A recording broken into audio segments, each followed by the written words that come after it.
Good morning. तर सकाळी छान असा पोह्यांचा ब्रेकफास्ट केल्यानंतर विचार केला की आज रात्री खेळण्याचं कपाट स्वच्छ करून घ्यावं, कारण की ते खरंच खूप मेसेज झालं होतं. तसं ते मी बऱ्याचच कपाट आवरते, पण ते पुन्हा त्याच कंडिशनमध्ये येतं. नवीन खेळणी ॲड करतो आणि जुनी खेळणी काढायची आपण विसरून जातो, त्यामुळे ते इतकं मेसेज दिसतं.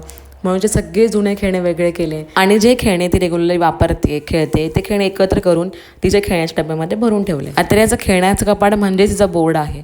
त्याच्यात ती सतत पेनाने पेन्सिलने पेंट ब्रशने काय ना काय ते लिहत असते, त्यामुळे तेही स्वच्छ करून घेतलं, तिचं कपाट अरेंज करून घेतलं.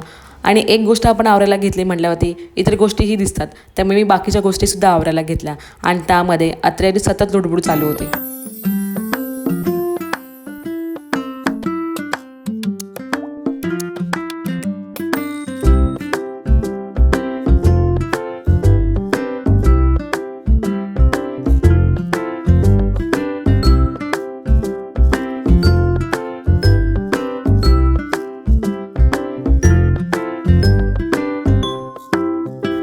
आणि आज होती मकर संक्रांती.